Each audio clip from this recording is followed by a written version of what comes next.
ટ્રાફિકના નિયમોનો ભંગ કરવો હવે તમને 10 ગણો મોંઘો પડે એમ છે. દેવકી કે સાથ જનહિત में जारी. ચાલો ગણતરી જોઈ લઈએ.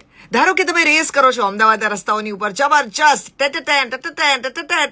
તો હવે 500 રૂપિયાનો એ જે દંડ હતો એ હવે 5000 રૂપિયાનો દંડ થઈ ગયો છે. ખતરનાક ડ્રાઇવિંગ માટે, મોબાઈલ ચાલુ રાખીને ડ્રાઇવિંગ માટે 500 રૂપિયાનો દંડ જે હતો એ 5000 રૂપિયાનો દંડ થઈ ગયો છે. સીટ બેલ્ટ વગર કે હેલ્મેટ વગર જો તમે વાહન ચલાવતા હશો તો એ દંડ કે જે પહેલા 1000 રૂપિયાનો હતો એ હવે 10,000 રૂપિયાનો થઈ ગયો છે. અને સાથે સાથે જો હેલ્મેટ નહીં પહેર્યો હોય તો લાયસન્સ પણ 3 મહિના માટે કેન્સલ કરી દેવામાં આવશે. ડ્રિંક એન્ડ ડ્રાઈવ, આપણા ડ્રાય સ્ટેટની અંદર તો આ શાન છે આપણા ગુનાઓની. 1000નો દંડ જે હતો એ હવે 10,000 રૂપિયાનો દંડ થઈ ગયો છે. રેડ લાઇટ ભંગ કરો કે ઓવરલોડિંગ વ્હીકલ ચલાવતા હો તો 2000 રૂપિયાનો દંડ સીધો 20,000 રૂપિયાનો થઈ ગયો છે. અને કોઈ પણ સગીર એટલે કે 18 વર્ષથી નાની ઉંમરની વ્યક્તિ જો વાહન ચલાવતી હોય તો એના મા બાપને દંડ કરવામાં આવશે.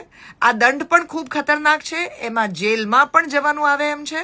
અને સાથે સાથે 25,000 રૂપિયાનો દંડ અને 25 વર્ષ સુધી ફરીથી લાયસન્સ નહીં મળે એવી આકરી સજા કરવામાં આવશે.